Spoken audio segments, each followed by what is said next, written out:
By now, the British were occupying only the Suez Canal zone, but Egyptian opposition even to that was mounting.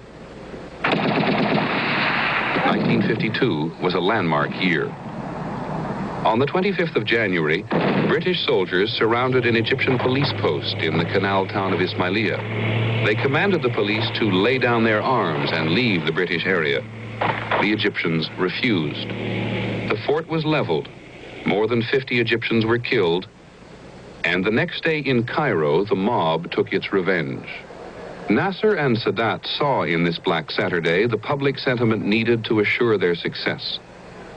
The revolution date was set for July, only 6 months away. On the day Nasser decided to strike, his lieutenant Anwar Sadat was serving in the Sinai. Nasser ordered him back to Cairo. When Sadat arrived at the station, a curious mix-up occurred. Gamal didn't receive me, and this was not his custom at all. So I thought, nothing will happen today or tomorrow or the day after tomorrow. I said, I may go to the open-air cinema tonight and enjoy myself, and then after that, in the morning, I'll see Gamal. While Sadat was at the movies, the coup began. Sadat finally caught up with it, and he was soon thoroughly involved. I went to the Prime Minister and delivered the ultimatum to him. He was shocked, believe me, because up till this moment he didn't know that we were going to dethrone the king at all. He was shocked and received me like this. I told him yes. He said, are you powerful enough? I told him yes. Go and deliver it to the king. He must leave by 6 o'clock this evening. The young officers were unsure whether their youth would work against them. Protectively, they appointed an older man, General Mohammed Naguib, as the man the public would see as their leader. Sadat remained in the background. Naguib, for all the ceremony, had no power. Nasser made all the decisions. Newsreels of the day were therefore slightly misleading. From Cairo come these first authentic pictures of the bloodless coup by which the army took over control of Egypt. It was the end of the king's attempt to maintain power. Troops in the street were the first indication of the change to most people, until with the broadcasting station seized, it was announced that General Naguib, the commander-in-chief whom Farouk refused as war minister, had taken control, and the army were ordered to guard strategic points. The declared aim was to stop corruption.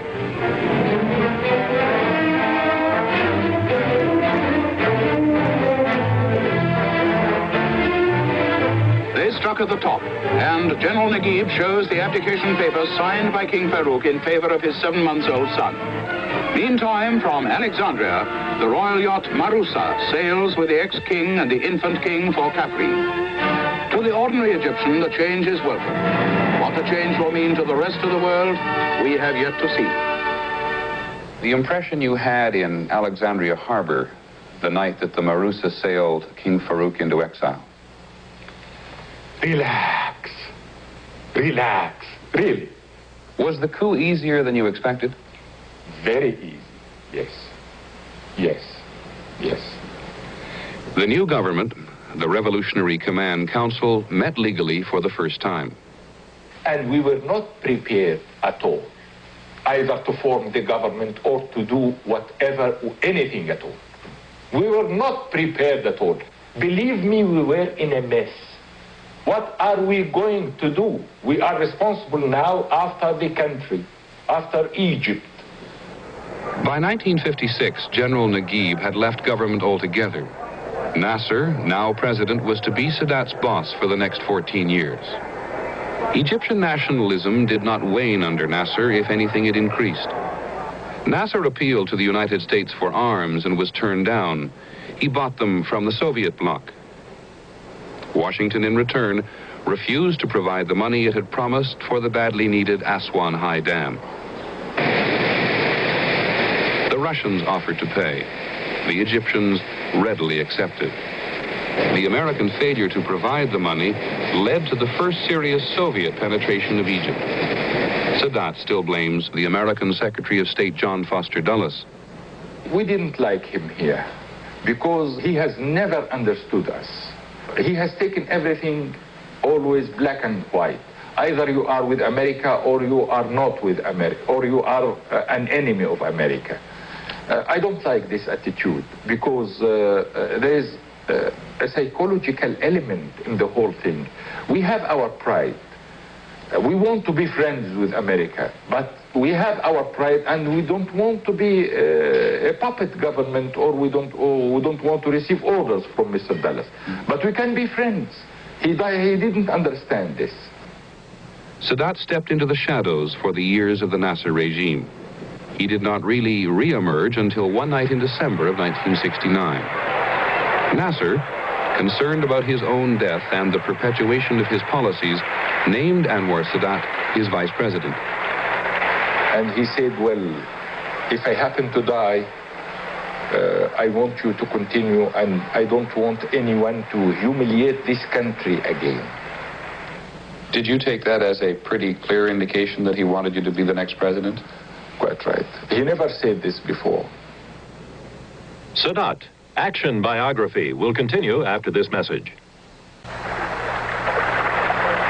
If Anwar Sadat is a nationalist, he's also a peasant. He springs from the centuries-old underprivilege to overpopulate the Nile River Delta. Anwar Sadat's nationalism is rooted in the Egyptian peasantry. Even the poorest is attached to his nation's history.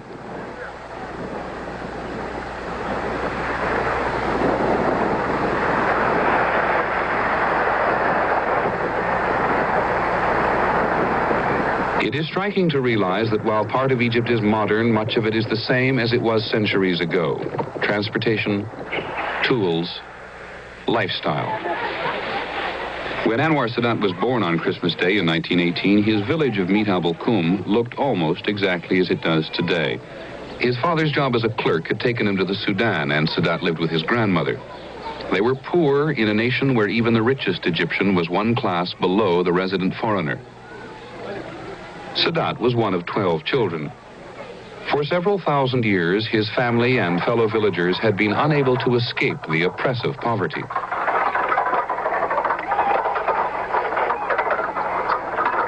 Sadat had never lived outside his village until the day his father was transferred to Cairo. He soon discovered that life in the city was different. Believe me, it was very miserable for me when I left the village and came to town. I started to learn what's really the meaning to be poor. I started to know what is the meaning of class. I was very miserable, believe me. Sadat has never overcome his distaste for the city and the restraining walls it imposes. There is not enough room in the garden of his Cairo home. Whenever he can, he retreats to a variety of country residences.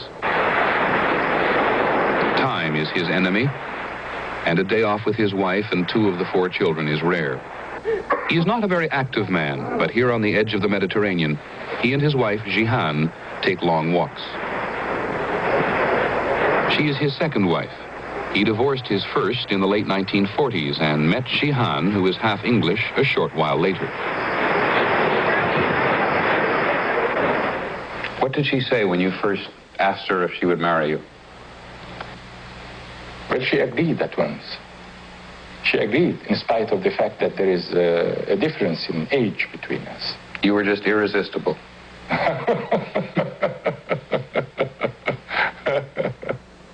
I was admiring him so much because he was very faithful to his country, had loyalty to his country. The Sadats have 4 children, 2 married, 2 others, Nana and Gamal, still living at home. There is little time for the children, and they often resent it. I want him to work with me, solve my problems, you know. I like to sit with him, you know. I don't sit with him too much because of his work. And I miss him.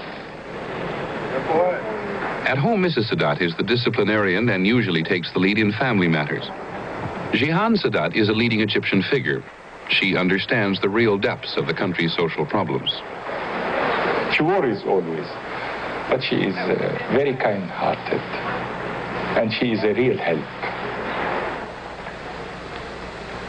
No matter where a Muslim is, he has obligations. Whether in a mosque or in his living room, Sadat prays 5 times a day. Sadat's faith and obvious devotion to Islam has enhanced his image as a leader with other Arabs.